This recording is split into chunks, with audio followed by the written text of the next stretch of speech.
Alright guys, I'm gonna make this video from my couch. We're gonna knock off chapter 20 and chapter 21. So Luke feared he'd have to wait months between visits to Jen once the snow started. But the weather proved kind that winter. Most days were dry and clear. He didn't have leafy trees to hide behind, but he began to feel safe anyway, crawling through his and Jen's backyard. By mid-January, he could make the entire journey without his heart beating abnormally at all. The odds against someone watching from one of the other barren houses seemed too astronomical to worry about. His only concern was Dad. Dad usually hung around the house a lot during the winter. Without the hogs to tend to, he could easily have been there even more than usual, preventing Luke from ever sneaking out. But suddenly Dad had taken to heading to town many mornings, yelling up at Luke, "I'm going to the library. You've got something there to eat for lunch, don't you? Or there's some plastic tubing over to Slyton I want to check out. Tell the boys when I get in from school. You hear?" "It's that hydroponics notion," Luke bragged to Jen one day in late January, when they were sitting at the computer together. "I got Dad all excited about it, and now he's too busy with that to notice what I do." "What's hydroponics?" Jen asked. "It's in one of your books, growing plants indoors, without soil, just using water and special minerals." "Oh," Jen said, "does he think the government would actually let him do that?" "I guess so," Luke said. "Why wouldn't they?" Jen shrugged. "Well, why does the government do anything?" Luke didn't have an answer to that. Jen turned back to the computer chat room where everyone was debating fake IDs. Carlos says, "Mom says they won't buy me one until I'm 18 because she thinks the government wouldn't challenge an adult as much, and maybe they'll be cheaper then." Pat said, "Maybe Sean and I will get ours by the time we're 90. Dad and Mom have been saving for them as long as we can remember." And Yolanda says, "My dad says he's waiting to find one that's foolproof. He says there are too many bad ones out there." Jen began typing furiously. "Who needs a fake ID? Carlos, they'd probably get one for you that says John Smith. And you'd have to spend the rest of your life trying to pass for an Anglo. My parents have been begging me to get a fake ID for years, but I won't until I can have one that says Jen Talbot and is really mine. Have you all forgotten the rally? We're all going to get real IDs that say who we really are. We aren't fakes, and we shouldn't have to hide." She jabbed the enter button so hard that the computer shook. "But Jen," Luke said timidly, "I thought you used a fake ID to go shopping with your mom. It said you were her niece." Jen turned her fierce gaze to Luke. "No, that was just a shopping pass. I don't like using that either, but I figured I can't fight my parents about everything. What they're talking about," she pointed at the computer screen, "is taking on a fake identity permanently. Most of the Shadow Kids do that eventually. They go live with another family that pretend to be someone they aren't for the rest of their lives." "So you'd rather hide?" Luke asked, and he thought about using a different name, living in a different family, and being a different person. He couldn't imagine it. "No, of course I wouldn't rather hide," Jen said irritably. "But getting one of those IDs, that's just a different way of hiding. I want to be me and go about like anybody else. There's no compromise. Which is why I've got to convince these idiots that the rally is their only chance." There was a shocked blankness on the computer screen after Jen's entry. Then Carlos ventured, "Jen, got any of your parents' blood pressure medicine handy? Sounds like you need it." Jen stabbed the power button on the computer. The screen instantly went dark. She spun around in her chair and clenched her fists. "Argh," she screamed with a grimace of frustration. Jen leaned away from her in case she decided to use those clenched fists. Jen turned to Luke in surprise, as though she had forgotten he was there. "Don't you ever feel like saying, 'I can't take this anymore'?" she asked. She leaped up and began pacing the floor. "Don't you ever want to just walk out into the sunshine and say, 'Forget hiding, I don't care'? Am I the only one who feels this way?" "No," Luke whispered. She rolled around and pointed at the computer. "Then what's wrong with them? Why don't they understand? And why aren't they taking this seriously?" Luke bit his lip. "I think people just have different ways of expressing what they feel. And those kids make jokes and complain. You run around screaming your head off and tackling people." She was proud. He was proud of himself for figuring that out, considering he really only knew 5 people in the whole world. But for the first time, he wondered how the rest of his family would cope if any of them had to hide. Dad would get grumpy, Mother would just try to make the best of it, but you'd be able to tell that she was really unhappy. Matthew would be quiet, but would look sad all the time, the way he looked every time anyone mentioned the pigs that they couldn't keep anymore. And Mark would gripe so much that he'd make everyone miserable.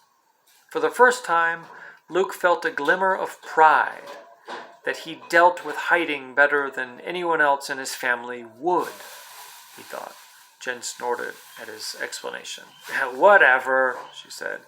She slid back into her chair by the computer. "But the rally's in April, and I've got 3 months to make sure everyone's ready." She switched on the computer and began typing furiously again. Luke slipped away a few hours later. He wasn't sure Jen noticed him leaving. So we're going to go to the next chapter.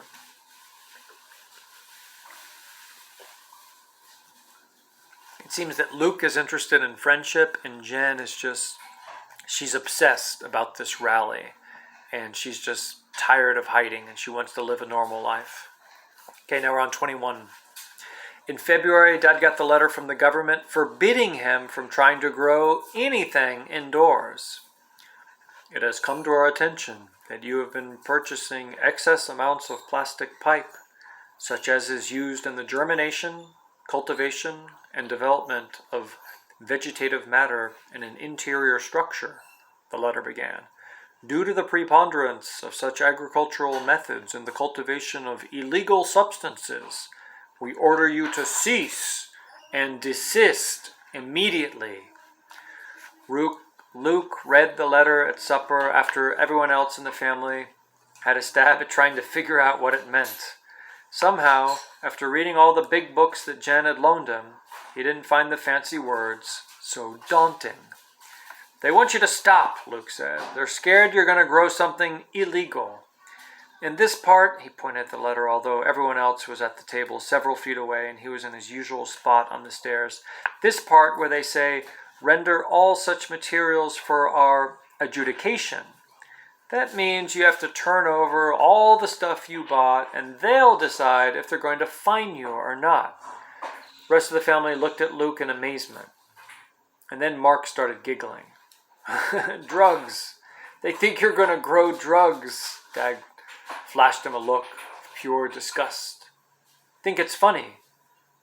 We'll see what you think next year when your feet grow and we don't have any money to buy you new shoes."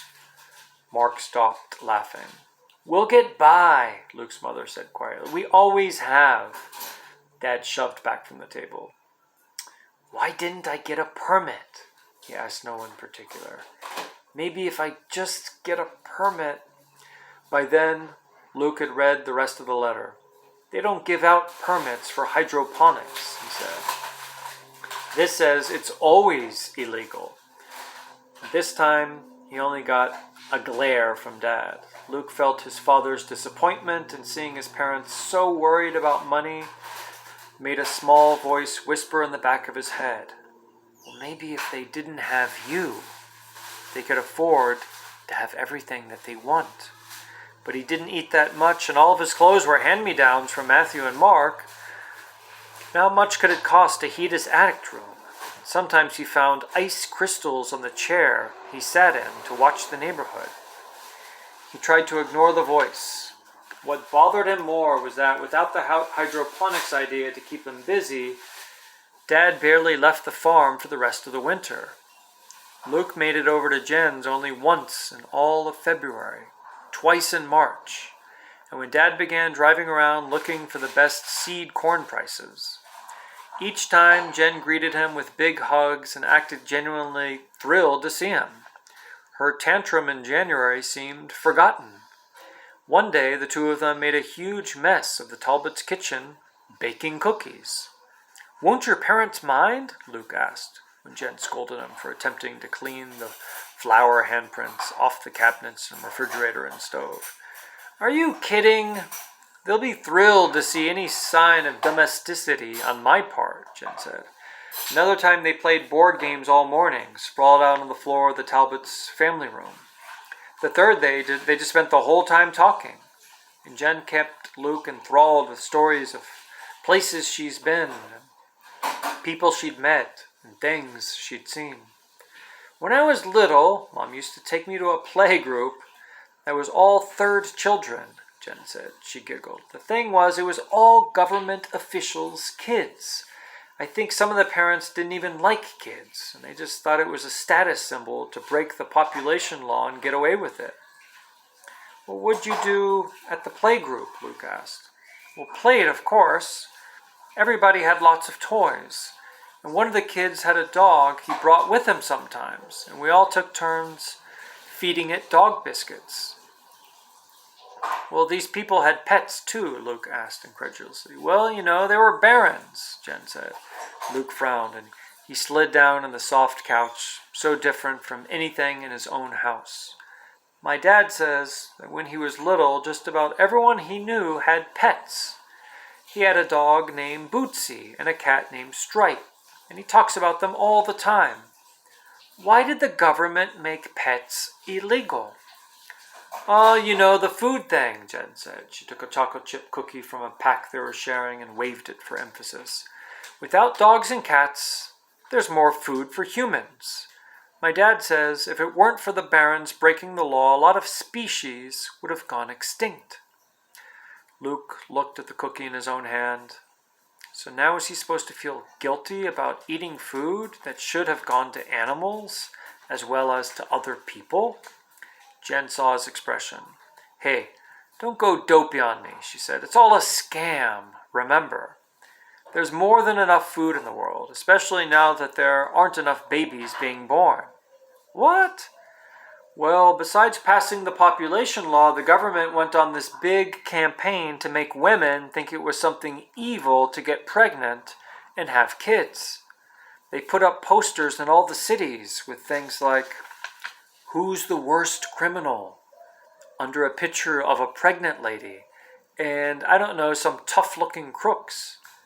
And then if you read the whole sign, it would tell you that the woman was the worst of all. Another one," Jen giggled, "it had a picture of a huge pregnant belly with the label, 'Ladies, do you want to look like this?' And women aren't allowed to go anywhere once they get pregnant. So now," my dad told me, "there are so few babies being born that the population's going to be cut in half."